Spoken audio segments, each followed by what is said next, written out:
ভগবানকে পাওয়ার জন্য ব্যাকুলতা চাই, টাকার জন্য, রোগ শোকের জন্য, সংসারে স্ত্রী পুত্রের জন্য কত ঘটি ঘটি চোখের জল ফেলি। আজ আমি আপনাদের জন্য একটা লীলা আস্বাদনের ব্রতী হয়ে যাব। সেটি হলো আজকের যে রথযাত্রা, যেটা 30 লক্ষ লোকের সমাগমে একটা আন্তর্জাতিক পরিমণ্ডলে রথযাত্রা আজকে বিশ্ব বিস্তৃত হয়েছে। এই রথযাত্রা এমন ছিল না, এটা মহাপ্রভুর অবদান। আমরা বাঙালিরা অন্তত 3টে জায়গায় মহাপ্রভুর কাছে বড় ঋণী। এক নবদ্বীপ ধাম, এক শ্রী বৃন্দাবন ধাম, আর এক লীলাচল ধাম।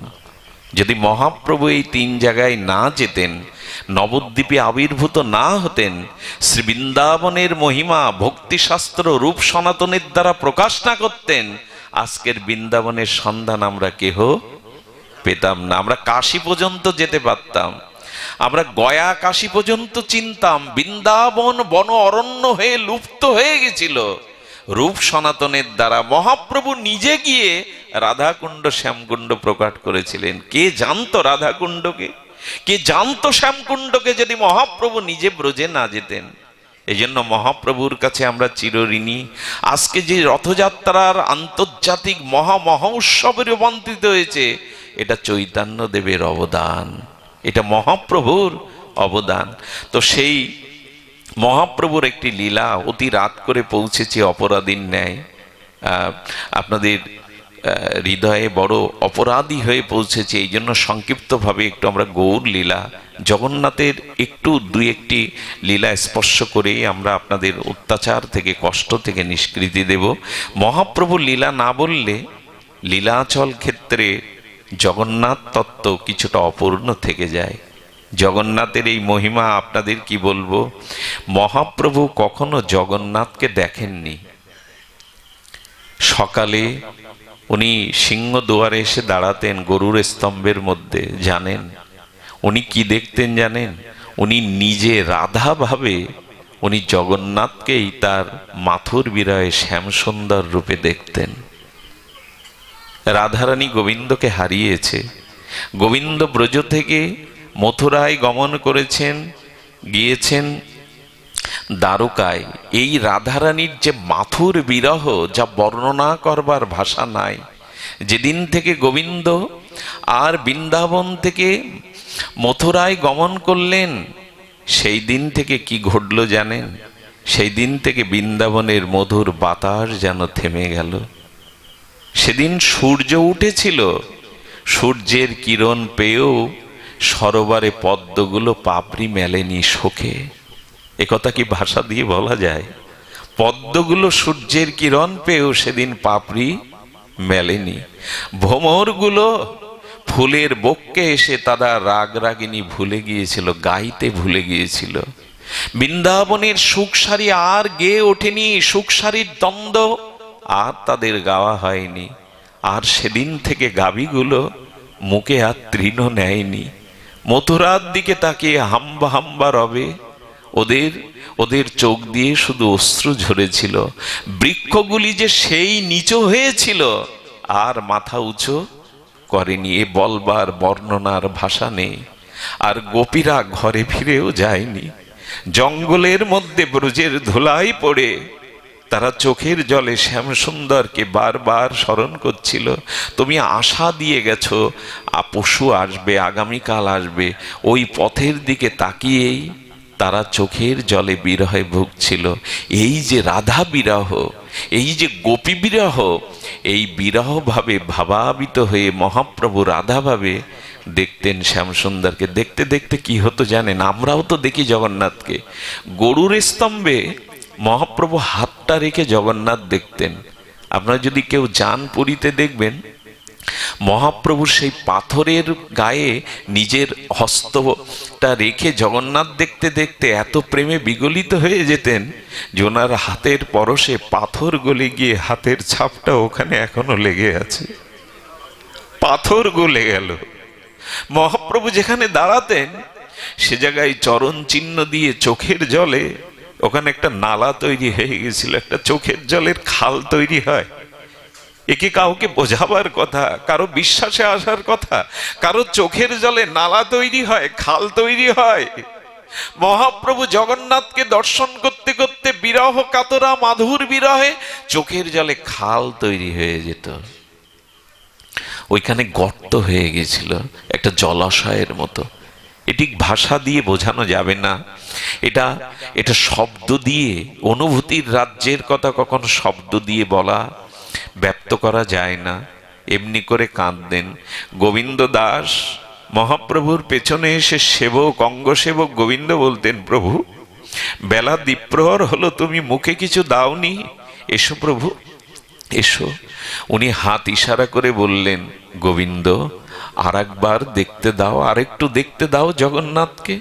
জগন্নাথকে দেখে যে আমার নয়ন মনে তৃষ্ণা, শ্যামসুন্দরকে দেখে আমার নয়ন মনে তৃষ্ণা মেটে না। কোটি জন্ম ধরেও যদি দেখি তবে এ তৃষ্ণা মিটবে না।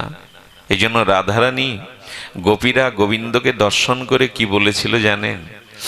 কোটি আঁখি দিল না বিধি, দিল মাত্র দুই, তার মধ্যে নিমেষ দিল কি দেখিব মুই। তোমার এই অরিন্দম সন্ধ্যা রূপ দেখতে দুটো চোখ দিল কেন বিধাতা? বিধাতা তুমি রসিক নও, তুমি রসসৃজন জানো না। এমন রূপ দেখতে কেউ দুটো আঁখি দেয়, যদি কোটি আঁখি দিতে তবে এই রূপ দর্শন করে হয়তো পিপাসা মিটত।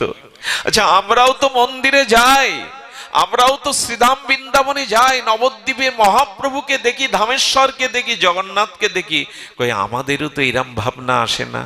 কেন কোটি আঁখি দিলে না? কেন দুটো আঁখি দিলে? আর যদি আঁখি দুটো দিলে তবে তার মধ্যে পলক কেন দিলে? পলক পড়লেই তো মনে হয় তোমাকে এক যোগ হারিয়ে ফেললাম। একথা কেউ বলেছে কোনোদিন যে চোখের পলকটা ওদের সহ্য? বলে তার মধ্যে নিমেষ দিল কি দেখিব মুই। চোখের পলক বুদ্ধিপূর্বক ফেলা লাগে না, আপনি থেকেই চোখের পলক পড়ে। বললেন যদি দুটো আঁখি দিলে তার মধ্যে পলক কেন দিলে? চোখের পলক পড়লেই যে মনে হয় তোমাকে এক যুগ হারিয়ে ফেললাম। এই অনুভূতির, প্রেমের উৎকণ্ঠা, বিরহ ব্যাকুলতার চোখে মহাপ্রভু জগন্নাথকে দেখছেন। আর দেখে কি বলছেন জানেন? কারো ভিতরে যখন শুদ্ধ ভক্তি আসে না, একটু লক্ষ্য করুন, ভক্তির 8টা লক্ষণ আছে, বিকার আছে। দুধটা যেমন দই হয়ে যায় বিকার হয়ে অম্লযোগে, তেমন ভক্তি কারো ভেতরে আসলে তার অষ্টসাত্ত্বিক বিকার দেখা যায়। তার মধ্যে একটা বিকার হলো তার কণ্ঠ ভেঙে যায়, তার কণ্ঠটা ভেঙে যায় এবং সে তার শব্দ স্তম্ভিত হয়ে যায়, শব্দ উচ্চারণ হয় না। উনি জগন্নাথকে কি বলছেন জানেন? মহাপ্রভু সেই ভক্তির বিকারে যজ যজ গগ গগ, জগন্নাথ হচ্ছে না, হে জগন্নাথ।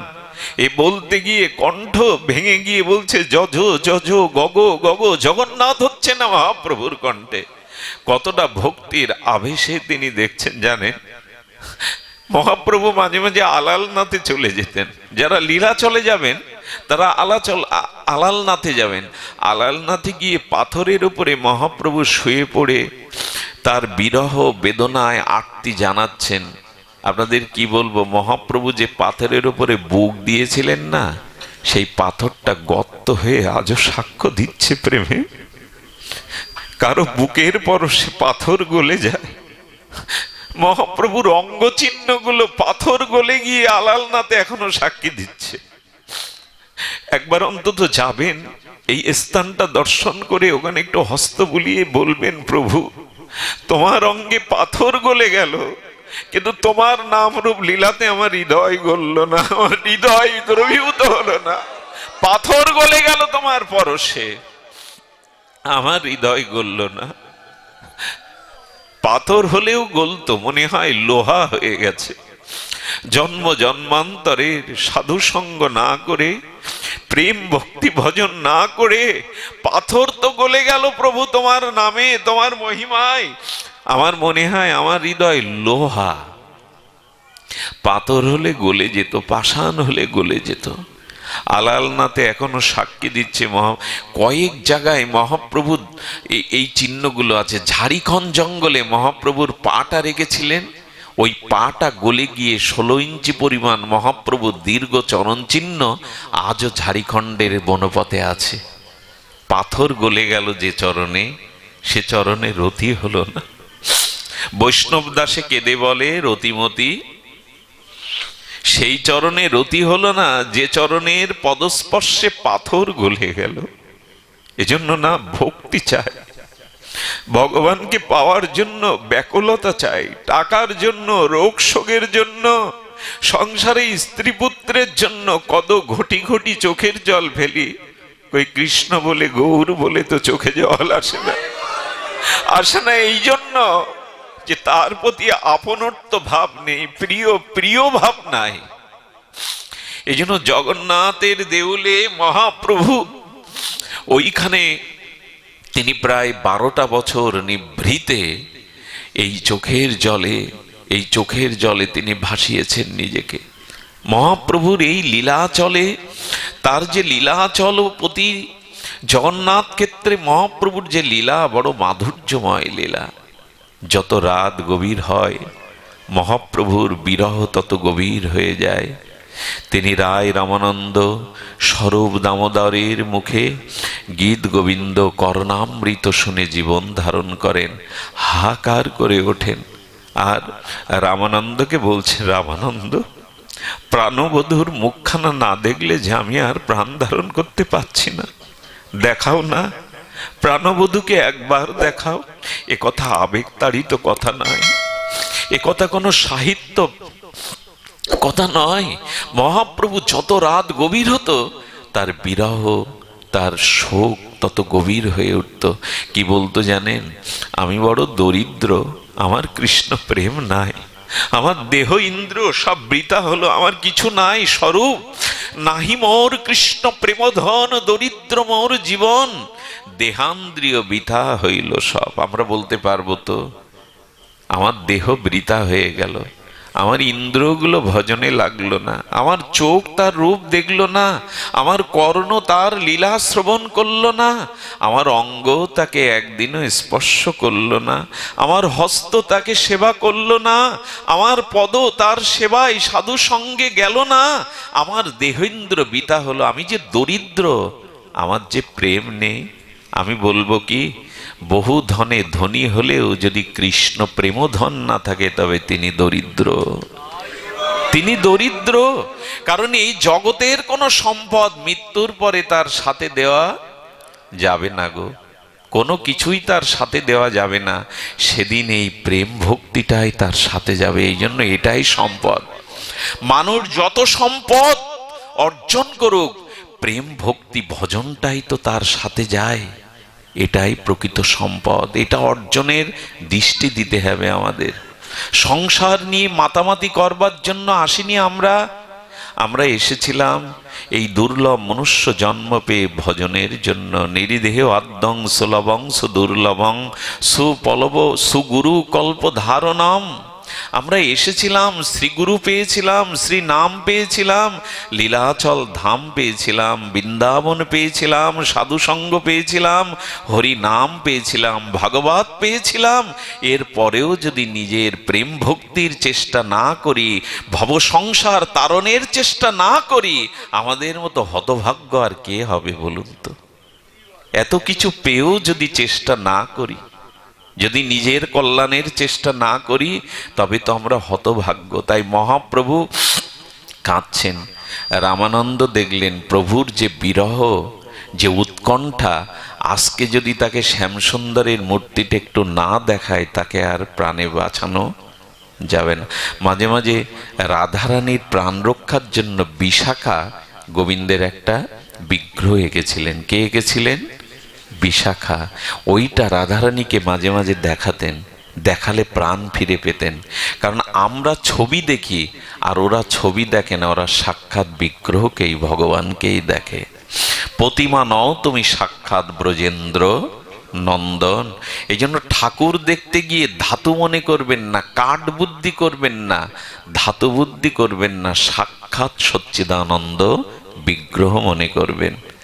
এই হলো ভগবানকে দেখা, এই হলো ভগবানকে দর্শন করা। বিগ্রহ রূপে সাক্ষাৎ সচ্চিদানন্দকে রামানন্দ অনুভবী, রায় বড় অনুভবী। উনি চিন্তা করেছেন মহাপ্রভু এখন রাধা ভাবে কৃষ্ণকেই দেখছেন।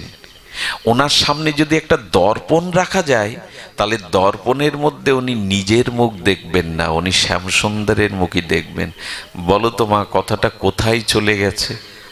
রাধারানীকে একবার কেশবিন্যাস করে দিচ্ছেন গোবিন্দ, রাধারানীর কেশটাকে বিন্যাস করছেন, কেশটাকে সেবা করছেন, আর রাধারানী নিজের মুখের সামনে দর্পণ ধরে কি দেখছেন জানেন? ওখানে নিজের মুখচ্ছবি প্রতিফলিত হচ্ছে না, শ্যামসুন্দরের মুখচ্ছবি প্রতিফলিত হচ্ছে। আমার মুখের সামনে আমিও দর্পণ ধরলাম আর দেখছি কাকে? তার মানে রাধারানী রাধারানীতে নাই, সবকিছু শ্যামসুন্দরময় হয়ে গেছে। আহা, লোহাটা পরস্পরে ছোঁয়ালে যেমন আর লোহার অংশ থাকে না, স্বর্ণময় হয়ে যায়। গোবিন্দ কথা ভাবতে ভাবতে তন্ময় হতে হতে উনি নিজের মধ্যেই গোবিন্দকে দেখছেন। এগুলি মহাভাবের স্তর। তো সামনে যেই দর্পণ রেখেছেন, সঙ্গে সঙ্গে মহাপ্রভু বললেন, সন্ন্যাসীর সামনে দর্পণ আনলে?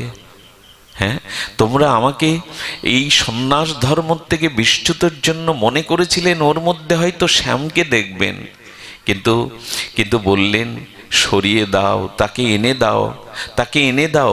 উনি ওর মধ্যে নিজের মনোভাবের প্রতিচ্ছবি দেখছেন বটে, কিন্তু মহাপ্রভু কখনো দর্পণে মুখ দেখেননি। কতটা বৈরাগ্য হলে এটা হয়? দর্পণ ব্যবহার করুন। জানেন, আমরা যার উপাসনা করতে বসেছি, আমরা যার কথা শুনতে বসেছি, তার সম্বল কি ছিল জানো বাবা? সম্বল ছিল কলার পাতার মাঝখানে যে সারস একটা ডাঁটা থাকে, ওই ডাঁটাটা রৌদ্রে শুকিয়ে চিকিয়ে চিকিয়ে একটা কাঁথা তৈরি করা হয়েছিল। সচিমা কষ্ট পাবে এই ভেবে মহাপ্রভু ওই কাঁথার উপরে দেহটা রাখতেন, বালিশ 12 বছর মাথায় দেননি। এই হলো আমাদের ভগবান। 12টা বছর উনি মাথায় বালিশ দেননি। আর যে গম্ভীরার মধ্যে থাকতেন, সেখানে মহাপ্রভুর পাটা বিস্তার করে শুতে পারতেন না, কোন রকমে জড়সড় হয়ে থাকতে হতো। এখন যে গাম্ভীরা দেখেন, এ গাম্ভীরা ওইটা নয়, ওর পেছনে মূল গাম্ভীরাটা। ওখানে একজন মানুষ সরল হয়ে শুতে পারবে না, অতটুকু জায়গায় 12 বছর ছিলেন মহাপ্রভু। আর সম্পদ কি ছিল জানো? ওই কলিঙ্গিতে একটা মাটির প্রদীপ জ্বালিয়ে দিত গোবিন্দ দাস, ওই ছিল তার সম্পদ। আর ছিল ওই কলার পাতার মাঝখানের শক্ত অংশটা চিকিয়ে চিকিয়ে কাঁথা সেলাই করা, সেই কাঁথার অংশটা এখনো কিছুটা আছে, ওটা কাচের মধ্যে রাখা, নালে মানুষ ওটা নিয়ে যেত। তাই পুরীর মহারাজ ওইটা রেখে দিয়েছেন যাতে মহাপ্রভুর একটা স্মৃতি থাকে। আর কি ছিল জানেন? একটা মাটির কুমণ্ডল। আমাদের উপাস্য গৌরের সম্পদ ছিল এই কুলুঙ্গিতে মাটির প্রদীপ, একটা কলার ডাঁটার কাঁথা বালিশবিহীন, আর কি জানেন? আর কুমণ্ডল। কুমণ্ডল মানে ওইটা বিষ্ণুপ্রিয়া মাটি দিয়ে গড়িয়ে মহাপ্রভুর জন্য পাঠিয়েছিল, ওটা প্রভু গ্রহণ করেছিলেন। রান্নাঘর ছিল না মহাপ্রভু। কি হতো জানেন? জগন্নাথের প্রসাদ আর কাশী মিশ্র ভক্তদের গৃহ থেকে যে প্রসাদ আসতো, তাই সামান্য একটু পেতেন। এই হলো আমাদের ভগবান, এই হলো তার ত্যাগ বৈরাগ্য। কেন জানেন? নিজ বৈরাগ্য বিদ্যা নিজে আচরণ করে শিখিয়ে গেছেন। বৈরাগ্য না হলে, ত্যাগ না হলে ভগবানকে পাওয়া যায় না। ভোগ বিলাসের মধ্যে পড়ে থাকলে ভগবানকে পাওয়া যায় না। এই জন্য আপনি আচারিত ধর্মের দ্বারা জীবকে শিখিয়েছেন ত্যাগ বৈরাগ্যের পরাকাষ্ঠা মহাপ্রভু। তার এই লীলা চলে যে ত্যাগ বৈরাগ্য, এটি বড় বিস্ময়কর। মহাপ্রভুর এমন জীবন, 12টা বছর তিনি এমনি করে রাধা বিরহে লীলাচলে কাটিয়েছেন। আর এই মহাপ্রভু তিনি এই রথযাত্রার পূর্বে যে লীলাটি করেছিলেন, সেই লীলাটি আমাদের বড় শিক্ষণীয়। আমি সেই লীলাটি সামান্য একটু আস্বাদনে ব্রতী হব। এটি হলো গুন্ডিচা মার্জন লীলা।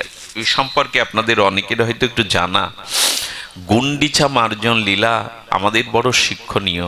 রথযাত্রার পূর্বে এই গুন্ডিচা মার্জন লীলাটি মহাপ্রভু নিজে শ্রী হস্তে আর ভক্ত পরিকর নিয়ে করেছিলেন। এখানে যেভাবে বর্ণনা করছেন দ্বাদশ পরিচ্ছেদে আমাদের চৈতন্য চরিতামৃতে, সেখানে বলছে শ্রী গুন্ডিচা মন্দির আত্মবিন্দই স্বমার্জনাও স্খালনত স্বগৌর। স্বগৌর মানে নিজে তার প্রিয় পরিকর নিয়ে স্বমার্জনী দিয়ে কি করলেন জানেন? আপনারা জানেন পুরীর যিনি অধিপতি ছিলেন তার নাম হলো প্রতাপ রুদ্র। পুরীর রাজার কি নাম ছিল? প্রতাপ রুদ্র। মহাপ্রভুর এমন বৈরাগ্য ছিল, উনি রাজ দর্শন করতেন না। এই লীলাটি একটু মন দিয়ে আস্বাদন করুন। রাজ দর্শন করতেন না মহাপ্রভু। রাজ দর্শন করতেন না এই জন্য, যিনি ত্যাগ এবং বৈরাগ্য সন্ন্যাস নিয়েছেন তার নারী দর্শন এবং রাজ দর্শন বৈরাগ্যের স্খলন হবে বলে মহাপ্রভু দর্শন করতেন না। কিন্তু রাজার প্রাণ ব্যাকুল। রাজা সার্বভৌম পণ্ডিত সহ মহাপ্রভুর পরিকরদের কত অনুনয় করেছেন, একবার দেখিয়ে দাও। তোমরা যদি একবার গৌরকে না দেখাও, আমি রাজা হয়েও বলছি এ জন্মে যদি মহাপ্রভুকে দর্শন না করতে পারি, আমি আত্মহত্যা করব, তার দায় থাকবে তোমার ভগবান তোমরাই। এই সিদ্ধান্ত সার্বভৌম নিত্যানন্দকে জানালো।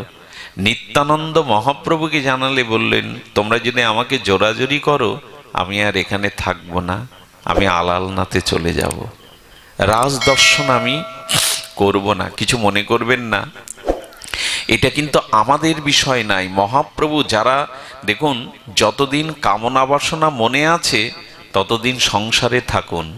এখানে শাস্ত্রের বিধিমতে কামনা বাসনা পূরণ করুন, কিন্তু একবার যদি ত্যাগ বৈরাগ্য নিয়ে ব্রহ্মচারী সন্ন্যাসী হন, ওখানে যদি মনের মধ্যে কামনা থাকে তবে কিন্তু জ্বলে পুড়ে শেষ হয়ে যেতে হবে। সংসারে থাকুন, কামনা বাসনা আছে বিধিমাপিক সংসারে থাকুন, ভোগ বিলাস যতটুকু শাস্ত্র অনুমোদন করেছে করুন, কিন্তু ব্রহ্মচারী হয়ে সন্ন্যাসী হয়েও যদি আপনার ভিতরে বৈরাগ্য না থাকে, আপনি শেষ হয়ে ওখান থেকে ফিরে আসার কোনো পথ পাবেন না। খুব সতর্ক হবেন। কথায় কথায় ত্যাগ বৈরাগ্য ব্রহ্মচর্য সন্ন্যাস নিতে যাবেন না। এই জন্য কলিতে সন্ন্যাস নিষিদ্ধ করেছেন মহাপ্রভু। কলিতে সন্ন্যাস মানে কি? তাহলে এই যে মহারাজরা ওরা নিয়েছেন কেন? কলিতে সন্ন্যাস কথাটা হলো যার ভিতরে কলি অর্থাৎ ভোগ বাসনা এখনো আছে, তিনি যেন সন্ন্যাস না নেন, বৈরাগ্য বেশ না নেন। কারণ সংসারী বেশে আমি ঠকাতে পারি, আমার স্খলন আসতে পারে, কিন্তু ত্যাগ বৈরাগ্য মূর্তি নিয়ে যদি মানুষ ঠকান না, সে প্রায়শ্চিত্তের সুযোগ পাবেন না, ফিরে আসতে পারবেন না। এই জন্য যতদিন মনে ভোগ বাসনা আছে, শাস্ত্রের বিধিমাবুক সংসারে স্ত্রী পুত্র নিয়ে বিষয় ভোগ করুন, কিন্তু ত্যাগ বৈরাগ্যের পরে আবার যদি ভোগের দিকে মন চলে যায়, ওখান থেকে ফিরে আসার সম্ভব নয়।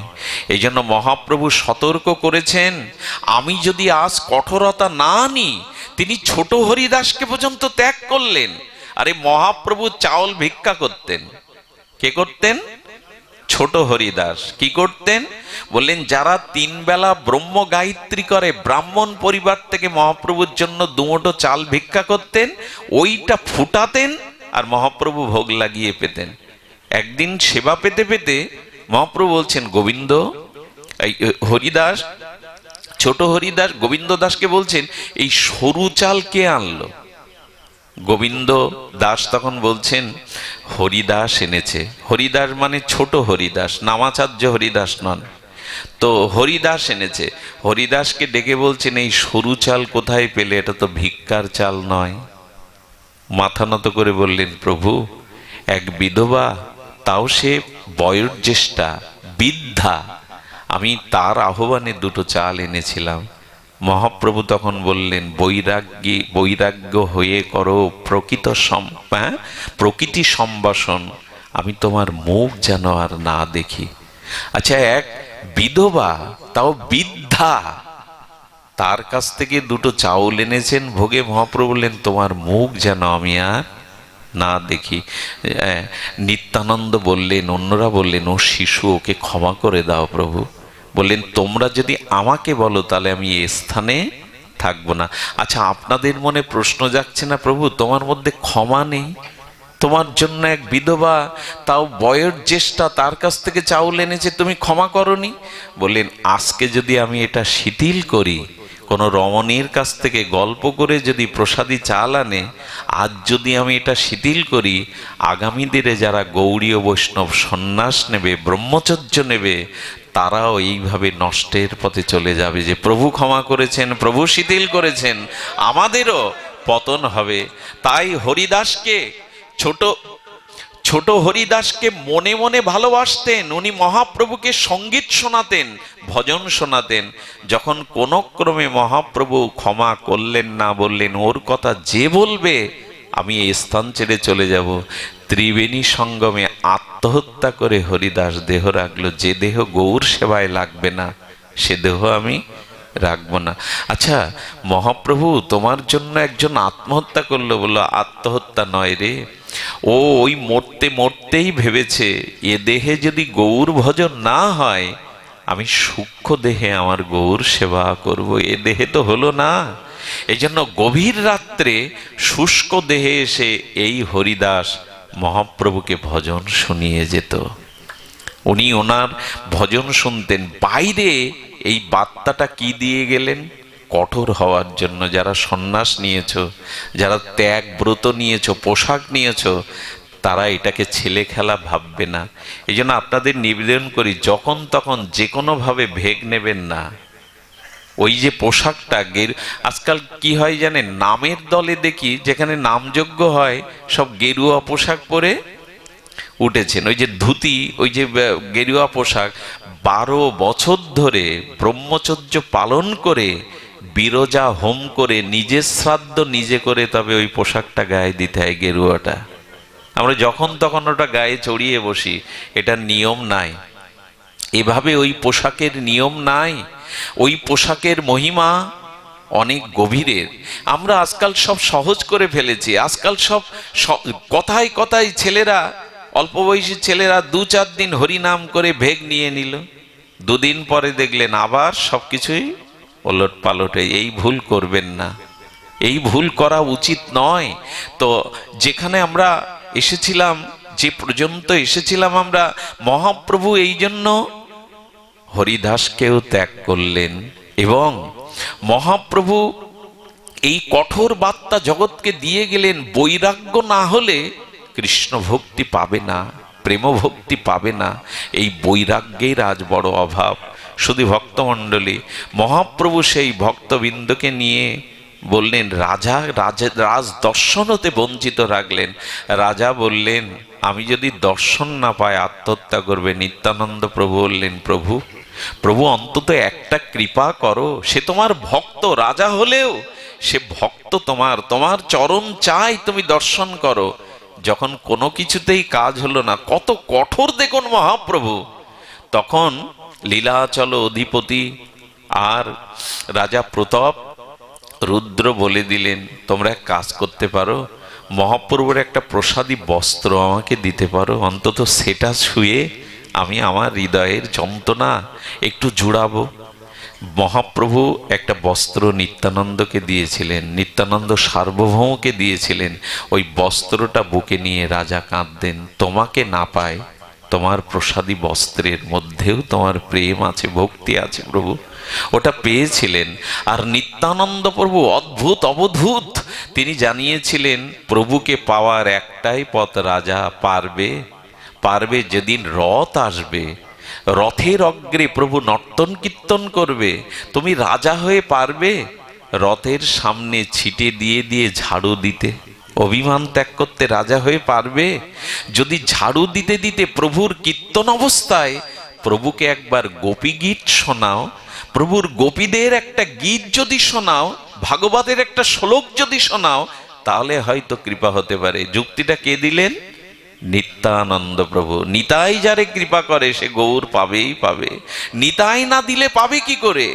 নিতাই চাঁদ বলে দিলেন, আজও আগামীকাল লীলাচলে রথযাত্রায় দেখবেন এখনো ওখানের যারা রাজ উপাধিতে আছেন তারা নিজে ঝাড়ু দেন। কতটা অভিমান শূন্য হলে তবে ভগবানকে পাওয়া যায়। রাজা হয়ে পথে ঝাড়ু দেন, চন্দনের জল ছিটা দেন, তবে রথ যায়। যখন মহাপ্রভু আসতেন, রাজা ওই ঝাড়ুটা রেখে সেই বিখ্যাত শ্লোক মহাপ্রভুকে শোনালেন, তব কথামৃতম তপ্ত জীবনম কবিবিড়িতং কল্পসমহম শ্রবণ মঙ্গলং শ্রীমদাদতম ভুবি গৃহান্তি যে ভুরিদা জনা। যেই এই শ্লোক শোনালেন, মহাপ্রভু ভাবাবিষ্ট নিত্য কীর্তন করতে মূর্ছিত হয়ে পড়ে গিয়ে বললেন, কে গো আমায় গোপীগীত শোনালে, কে গো আমার প্রাণবধূর কথা শোনালে, কেউ আমার প্রাণনাথের কথা শোনালে। এই বলতে বলতে মহাপ্রভু আপন ভেবে আর রাজাকে আলিঙ্গন দিয়ে দিলেন। যার মুখ দেখবে না, যাকে দেখা দেবে না, তার মুখে কৃষ্ণ কথা শুনে প্রভু তাকে বান্ধব বলে জড়িয়ে ধরলেন। ওগো কে তুমি, আমাকে কৃষ্ণ কথা শোনালে?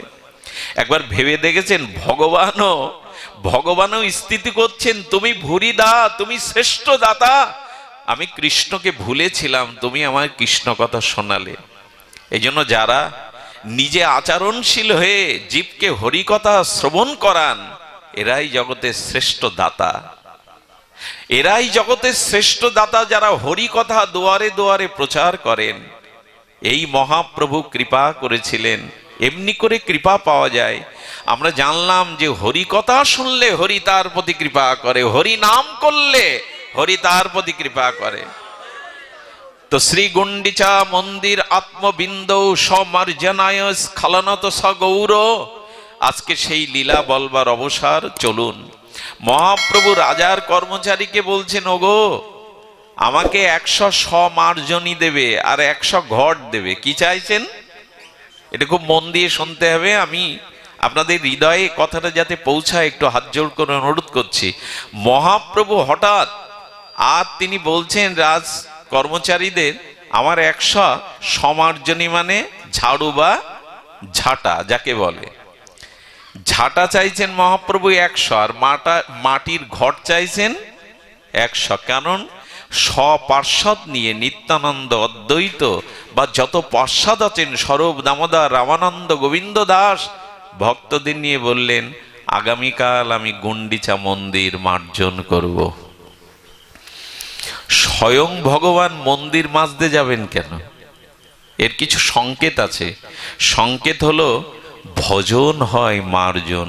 ওগো এই গুন্ডিচা মন্দির মার্জন করলেন, ধৌত করলেন, কাকর ঝিল বালুগুলো পরিষ্কার করছেন কেন মহাপ্রভু? কি সংকেত দিচ্ছেন? যদি জগন্নাথকে, গোবিন্দকে শ্রী হৃদয় মন্দিরে বসাতে চাও, তবে তোমার হৃদয়ের মধ্যে, মনের মধ্যে যে অনন্ত জন্মের কামনা বাসনা আছে, ওটাকে আগে পরিষ্কার করো, ওটাকে আগে পরিষ্কার করো, না হলে ওখানে ভগবান বসবে না।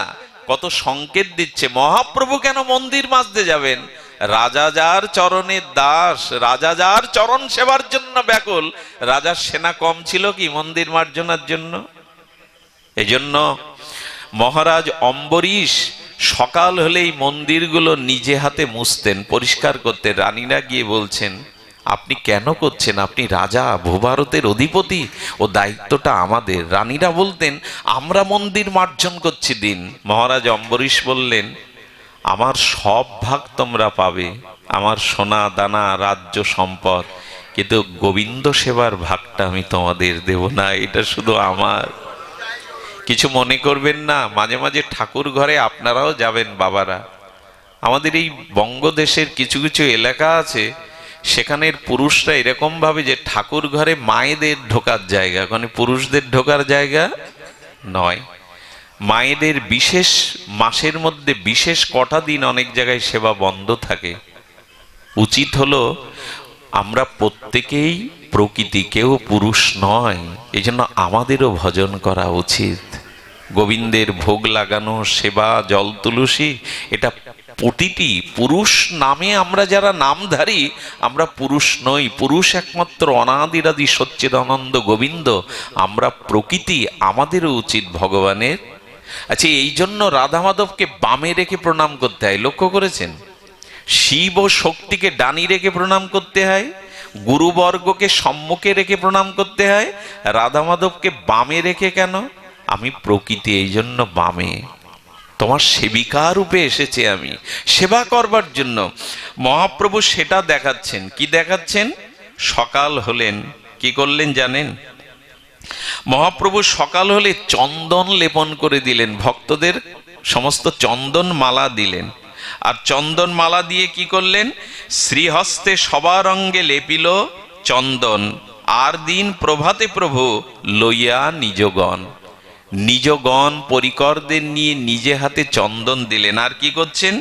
শ্রীহস্তে সবারই দিল এক এক মার্জনী, সবার হাতে এক একটা সমার্জনী দিচ্ছেন, মহাপ্রভু নিজে দিচ্ছেন।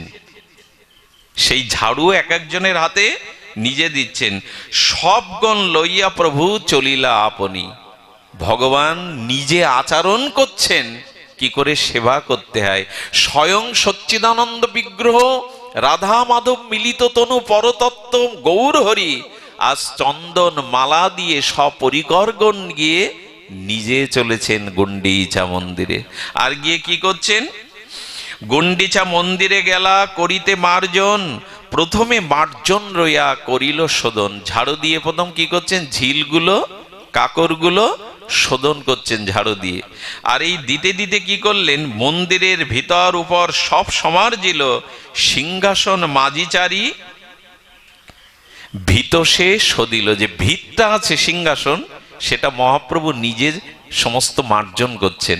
দুইবার করে ঝাড়ু দিয়ে প্রভু বললেন কি, এই ঝিল কাকরগুলো কি বাবা? আমাদের এই দেহ মন্দিরে ঝিল কাকরগুলো কি? ঝিল কাকরগুলো চারটে জিনিস, একটু লিখে নিতে বলছি। যদি ঘুম আসে, অলসতা ত্যাগ করে এটা মনে লিখে নিন। এই চারটে ঝাড়ু দিয়ে বিদায় করতে হবে, না হলে এই হৃদয় মন্দিরে ভগবান বসবে না। এই চারটে ঝাড়ু বলে না, ঝাঁটু পিটা করে বিদায় করে দাও। এই চারটে কি জানেন? এই চারটে হলো বলেছেন প্রাণী হত্যা করে তাদের আহার করা। কোন প্রাণী হত্যা করে জিহ্বার লালসায় তাদের আহার করা। দ্বিতীয় হলো তাস, পাশা, জুয়া, এগুলি খেলা। আমি জানি না এই অভিশাপ আপনাদের দিকে এসছে কিনা। কত মানুষের সংসার যে উজাড় হয়ে গেল, কত মায়ের বুক যে খালি হয়ে যাচ্ছে অনলাইনে জুয়ার কারণে। একটা হাত জোড় করবো এই আসনে বসে, আমার সনাতন ধর্মের কোনো যুবক বা কোনো বাবা যদি থেকে থাকেন, আমি হাত জোড় করছি, এই জাতীয় জুয়াতে যাবেন না। মহাপ্রভু এইগুলো ঝাড়ু দিতে বলেছেন, ঝাড় দিয়ে বের করতে বলেছেন চারটে জিনিস। ওই ঝিল কাকর মহাপ্রভু সমার্জনী মার্জনা করছেন। তার একটা হলো প্রাণী হত্যা করে তাদের আহার করা, জিহ্বার লালসায় আহার করা। দ্বিতীয়ত এই জুয়া খেলা বর্জন, কোনো প্রকারেই এখানে যাবেন না। জুয়ার পরিণতি কি জানেন? ধর্মরাজ যুধিষ্ঠির পর্যন্ত শকুনির সাথে জুয়া খেলতে গিয়ে দ্রৌপদী স্ত্রীকে বন্ধক রেখে দিল।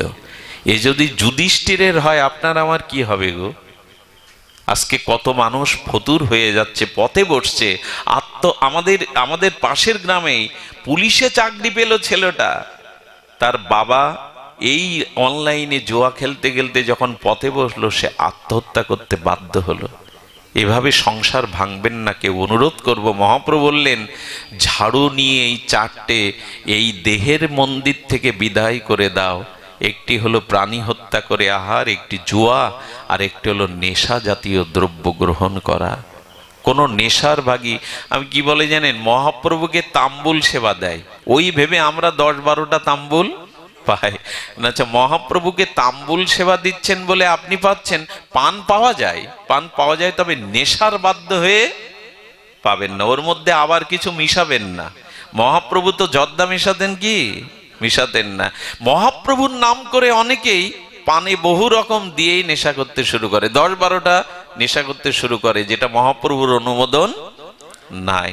প্রসাদী এক টুকরো নিলেন সে আলাদা কথা।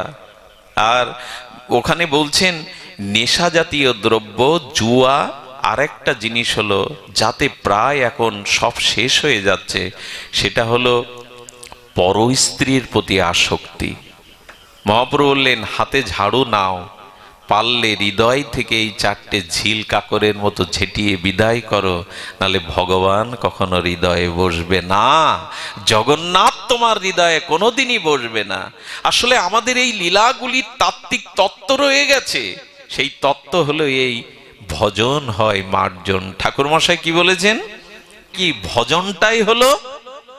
দেখবেন এখানে আমরা সবাই একত্রিত হয়েছি, আমাদের মনে কোনো বিকার নেই, কারণ একমাত্র ভজনই পারে হৃদয় মাজতে। ভজন ছাড়া, হরি নাম হরি কথা বিগ্রহ সেবা, এই ভজন ছাড়া আমাদের হৃদয় পরিষ্কার করার অন্য কোনো উপায় নাই। এই জন্য মহাপ্রভু কি করলেন?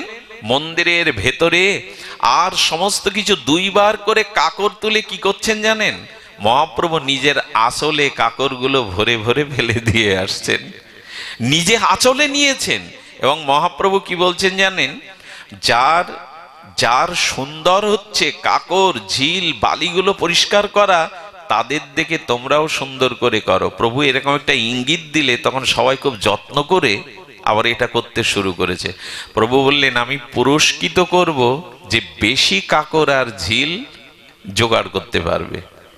তো সবাই স্তূপ করে রেখেছে আঁচলে করে এনে। কারটা বেশি হলো জানেন? মহাপ্রভুরটাই বেশি হলো। প্রভু বেশি বেশি নিজে কাকরটা বেশি পরিষ্কার করছেন। এই জন্য আমরা যাদের দিকে পথ চলবো, সেই সাধু গুরু বৈষ্ণব বক্তা, তারা যদি নিজের জীবন নিজে পরিষ্কার না করতে পারে, আমাদের কি করবে তারা? এই জন্য শাস্ত্রে বলেছে, তার সঙ্গ করো যার নির্মল চরিত্র, যিনি নিজে আচরণ করেন তার সঙ্গ করো, না হলে এক পাও এগোতে পারবে না। প্রভু নিজে আজকে নিজে আঁচলে করে প্রভুরটাই বেশি হলো। আচ্ছা, প্রভুরটা বেশি হতে হতে প্রভু ওর মধ্যে দিয়ে কি করছেন জানেন? কোনো কোনো ভক্ত আবার ক্ষতি খুব বুদ্ধিমান, জল মন্দিরে এবার মহাপ্রভু বলছেন ঝাড়ু রাখো, রেখে দিয়ে কি করো? 100 ঘট তুলে দিলেন। সেই ঘট থেকে শুধু নিত্যানন্দ, অদ্বৈত, স্বরূপ দামোদর, সার্বভৌম এদের হাতে প্রভু ঘট দেননি। এরা অনেক সিনিয়র, তো ওরা ভক্তদের হাতে ঘট দিলেন। ভক্তরা জল আনছে, কেউ কেউ আঘাত করে আবার ঘটও ভেঙে পড়ছে। সেই ঘটে জল দিয়ে নৃসিংহদেবের মন্দির আর ভেতরের মন্দির সমস্ত বেদিগুলো বিধৌত করছেন। মহাপ্রভু হাত দিয়ে দিয়ে ধুয়ে দিচ্ছেন, নিজের আঁচলটা দিয়ে ভগবানের বেদিটা মুছিয়ে দিচ্ছেন, যত্ন করে মুছিয়ে দিচ্ছেন। কোন ভগবানের এ জাতীয় লীলা দেখিনি যে স্বয়ং ভগবান হয়ে রাজাদার চরণের দাস তিনি মন্দির মার্জেন। ভজনটা তোমাকে করতে হবে, তোমার ভজন অন্য কেউ করে দেবে না। অন্যের দিকে চেয়ে থেকো না, ভজনটা নিজে। আচ্ছা, আপনাকে কেউ টাকা দিতে পারে, সেই টাকা দিয়ে বাজার করে এনে দিতে পারে, বাজার করে এনে রন্ধন করে দিতে পারে, রন্ধন করে থালাই করে আপনার মুখে তুলে দিতে পারে, কিন্তু খাদ্যটা চিবিয়ে কি অন্য কেউ খাইয়ে দেবে? ওটা তো আপনাকেই করতে হবে। ভজনটা নিজে করতে হবে। আমাকে কেউ উদ্ধার করে দেবে এই ভেবে বসে না থাকাই উচিত। তবে কৃপা নিন, অনুরাগ নিন, সঙ্গের দ্বারা প্রেরণা নিন, কিন্তু ভজনটা কিন্তু আপনাকেই করতে হবে। মহাপ্রভু সেটি করছেন। কোনো কোনো ভক্ত বুদ্ধি করে আবার মহাপ্রভুর পায়ের ওপরে জল দিয়ে দিচ্ছেন। হ্যাঁ, এটা আজকে ভাগ্য। ওই জল যে গড়িয়ে পড়ছে, কোনো কোনো মরমী ভক্ত ওই জল অঞ্জলি করে আবার পান করছেন। মহাপ্রভুর চরণ আছে তো এখানে। এক বাঙালি ভক্ত কি করেছে জানেন? গৌড়ীয়, সে এসে 1 ঘট জল নিয়ে দেবে না মহাপ্রভুর চরণে দিয়ে ওই জল হাত পেতে পান করছেন। মহাপ্রভু খুব রুষ্ট হলেন, স্বরূপ দামোদরকে ডেকে বললেন, তোমার এই গৌড়ীয় গোলমাল বাঁধিয়ে দিয়েছে, বের করে দাও ওকে। মহাপ্রভু মনে মনে সন্তুষ্ট হচ্ছেন যে চরণে জল দিয়েছেন, কিন্তু বাইরে লোক শিক্ষা দিচ্ছেন, শ্রেষ্ঠ যেন কখনো কারো সেবা না নেয়। স্বয়ং ভগবান মহাপ্রভু বললেন, তোমার এই গৌড়ীয় গোলমাল বাঁধিয়ে দিল। হ্যাঁ, আজকে মন্দিরে আমার চরণ ধুয়ে দিল, সেই জল পান করলো, আমার তো কোনো গতি হবে না। আরে, আমরা তো চরণ বাড়িয়ে দিই ধোয়ার জন্য, আর মহাপ্রভুর চরণে জল দিয়েছে, তাতে মহাপ্রভু রুষ্ট হয়ে বললেন, আমার ইহকাল পরকাল সব গেল গো, আমার কি গতি হবে? ভগবানের মন্দিরে আমার চরণে জল দিয়ে সেই জল পান করলো। দেখলো প্রভু বড় ব্যথা পাচ্ছেন, এই জন্য স্বরূপ দামোদর গলা ধাক্কা দিয়ে সেই ভক্তকে বললেন, বেরিয়ে যাও, প্রভুকে সন্তুষ্ট করার জন্য। কিন্তু সেই ভক্ত কি করলেন জানেন? আবার দৌড়ে এসে প্রভুর চরণে পড়েছে, প্রভু ক্ষমা করে দাও, প্রভু তোমার চরণ দেখলে কে লোভ সামলাতে পারে, প্রভু ক্ষমা করে দাও। ভক্তদের অনুরোধে মহাপ্রভু ভেতরে ভেতরে সন্তুষ্ট হলেন। দেখুন প্রভুর কত কত দৈন্য, যে প্রভুর পায়ে জল দিয়েছে, এটা কি অপরাধ ভগবানের চরণে? তবু প্রভু শিক্ষা দিচ্ছেন, মান নিতে চেয়েও না, চরণ বাড়িয়ে দিও না, নিজের শ্রেষ্ঠত্বের দাবি নিজে করো না। হ্যাঁ, আমি অনেক জায়গায় দেখেছি গুরুদেব বাড়ি আসলেন, অবশ্যই তার চরণ জল করতে হবে, কিন্তু কষ্ট কোথায় হয় জানেন? যখন দেখি বৃদ্ধ পিতামাতা বসে আছেন, তাদের চরণটা একবারও ধোয়ালো না। আমার মনে হয় শ্রী গুরুদেব বৈষ্ণব আসলে চরণ ধুতে হবে, শাস্ত্রের নিয়ম, তার চরণ অভিষেক করতে হবে, কিন্তু সেই সাথে গুরুদেবেরও উচিত এ কথা বলা, বাবা মাকেও চরণ জল করো যাও, তারাই তোমার এই জগতের প্রবর্তন গুরু, তারাই এই শরীরটা তোমায় দান করেছেন। একথা অনেকেই আমরা বলি না, ভুলে যাই। আমি অনুরোধ করব, বাড়িতে গুরুজন এলে যখন চরণ জল করবেন, তখন অবশ্যই সেই সাথে পিতা মাতারও চরণ জল অবশ্যই করবেন। মহাপ্রভু এবার সমস্ত মন্দিরটা মাজলেন, নৃসিংহদেবের মন্দির মাজলেন, সমস্ত রাস্তাঘাটগুলো পরিষ্কার করে মাজলেন। আর তিনি কি করলেন? এই মাজতে মাজতে তিনি ভক্তদের বললেন, এবার নৃত্য শুরু করলেন। আর ওই ঘটে যে জল আনছে, মহাপ্রভু বলছেন শুধু হাতে কাজ করো না, মুখে কৃষ্ণ কৃষ্ণ কৃষ্ণ কৃষ্ণ ধ্বনি বলো। সবাই কৃষ্ণ কৃষ্ণ বলছে, জল ঢালছে, সবাই কৃষ্ণ কৃষ্ণ। মহাপ্রভু যেন বললেন, ওগো নিজেকে পরিষ্কার করতে গেলে চেত দর্পণ মার্জনাম ভব মহাদাবাগ্নি নির্বাপনাম শ্রেয় কৌরব চন্দ্রিকা বিতরণাং বিদ্যা বৌদ্ধ জীবনাম স্নাত্ত পরং পরং বিজয়তে শ্রীকৃষ্ণ সংকীর্তনাম। ওরে নামের দ্বারা নিজেকে ধোও, হরি নামের দ্বারা, হরি কথার দ্বারা নিজেকে বিধৌত করো। কৃষ্ণ বলছে, জল ঢালছে, প্রভু নৃত্য শুরু করলেন। আর গোপাল নামিক এক গৌড়ীয় ভক্ত নৃত্য করতে করতে করতে করতে প্রভুর সামনে মূর্ছিত হয়ে পড়ে গেলেন। কি বলবো আপনাদের, আচার্য পুত্রের আর নিঃশ্বাস বইছে না। সবাই তখন কাঁদতে শুরু করে দিয়েছে, প্রভু এ তো নৃত্য করতে করতে প্রাণ চলে গেছে। প্রভু সামনে এসে কৃষ্ণ বলতে বলতে বুকে হাত দিয়ে দিলেন। যেই বুকে কৃষ্ণ বলে হাত রাখলেন, গোপাল আবার উঠে দাঁড়ালো, আবার নৃত্য করতে লাগলো। প্রভু আনন্দে, প্রভু কীর্তন আনন্দে, নিত্য না আনন্দে। আর জলকেলি করলেন, নরেন্দ্র সরোবরের জলে প্রভু স্নান করলেন। আর টোটা ফুলের বাগানে গিয়ে 500 ভক্ত বসলেন। কাশী মিশ্র দিক দিয়ে প্রসাদ আনলো। মহাপ্রভু বললেন, ভক্ত সেবা করো, ভক্ত সেবার ন্যায় এ পৃথিবীতে আর কোনো ধর্ম নাই। সব ভক্তদের বসিয়ে যখন প্রসাদ দিচ্ছেন, তখন মহাপ্রভু কি বলছেন জানেন? ওই বিভিন্ন সবজি দিয়ে যে তরকারিটা, প্রভু বললেন ওটা আমায় দাও, আর মিষ্টান্ন রস হয় ভক্তদের দাও। নিজে প্রভু ওই সবজিটা পাচ্ছেন আর ভক্তদের, কিন্তু স্বরূপ দামোদর তো খুব বুদ্ধিমান, উনি মাঝে মাঝে ভুল করে অন্যের পাত মনে করে মহাপ্রভুর পাতে ভালো ভালোগুলো দিয়ে দিচ্ছেন। সবাই যখন বসেছে, আহা, একজন দূরে হাত জোড় করে দাঁড়িয়ে আছে। সে কে জানেন? তিনি নামাচার্য হরিদাস ঠাকুর। হরিদাসকে ডাকছে মহাপ্রভু, হরিদাস। সব ভক্তরা প্রসাদ পাচ্ছে, গণ্ডিচা মার্জন হলো, বিধৌত হলো, তুমি পাবে না প্রসাদ। হরিদাস মুখ নিচু করে মহাপ্রভুর পেছনে দাঁড়িয়ে বললেন, প্রভু আমি যে নিচু, আমি যে পামর, ভক্তদের মাঝে বসে প্রসাদ নেওয়ার ভাগ্য তো আমার নাই প্রভু, আমি অতি নিচু। ব্রহ্মার অবতার নামাচার্য হরিদাস নিজেকে কি জ্ঞান করছেন দেখুন। এই হলো আমাদের গৌড়ীয় বৈষ্ণব। দৈন্যতা চাই, দীনতা চাই, নিজেকে কতটা ছোট করতে পারে দৈন্যের দ্বারা। প্রভু এখানে তো নেওয়ার মতো অধিকার নেই প্রভু, আমি বাইরে গিয়ে বসলাম, সবার সেবা হয়ে গেলে গোবিন্দ দাস যদি আমাকে অল্প একটু প্রসাদ দেয় প্রভু। মহাপ্রভু আনন্দ পেলেন, পুনরায় জোর জবরদস্তি করলেন না। হরিদাস, তোমাকে দেখে লোক শিখবে দৈন্য কাকে বলে, ভক্তি কাকে বলে। নামাচার্য হরিদাস বাইরে দাঁড়ালেন। প্রভুর সেবার পরে প্রভুর প্রসাদের অবশিষ্ট অংশটা মাথায় নিয়ে গোবিন্দ দাস কি করলেন, কোনো ভক্ত একটু নিলেন, আর অবশিষ্টটা হরিদাস ঠাকুরের জন্য দিয়ে আসলেন, তখন হরিদাস পেলেন। এই হলো গৌড়ীয় ভজনের দৈন্যতা, দীনতা। এই গুন্ডিচা মন্দির মার্জন লীলা এর সংকেত দিচ্ছে ভজনের দ্বারা নিজের হৃদয় মন্দিরকে মার্জন করো। এখানে যদি শুদ্ধ করতে পারো তবে ওখানেই জগন্নাথ এসে বসবে। আগামীকাল রথযাত্রা, আপনাদের আগামী দিন দেহের সাথে পরিধামে যুক্ত হয়ে যাবেন। আজও জগন্নাথের যে লীলা তা বড় বিস্ময়কর। আজ আর সময় নেই, তবে বলবো এক বুড়িমা চেয়েছিলেন জীবনে মরার আগে যদি জগন্নাথের দড়ি ধরতে পারে। 3 মাস আগে 55 কিলোমিটার 50 কিলোমিটার পথ পাড়ি দেবে বলে 3 মাস আগে লাঠি নিয়ে বেরিয়েছে অভাগিনী বুড়ি। পথে গিয়ে জিজ্ঞাসা করে, ওগো, যেই হাত পাতে কেউ 4 আনা 8 আনা ভিক্ষা দেয়, বলেন আমি ভিখারিনী বটে, তবে অর্থের ভিক্ষা না। বলতে পারো জগন্নাথ কোন দিকে, পুরী কোন দিকে? এই ভিক্ষা নিতে এসেছি। রথযাত্রা 3 দিন বাকি। বুড়ি রৌদ্রে বৃষ্টিতে ভিজে জড়গ্রস্ত হয়ে এক বিষয়ের শেষের কাছে জড়ো হয়ে পড়ে আছে, আর উঠতে পারছে না। 3 দিন পরে রথ বেরিয়েছিল 1 মাস আগে।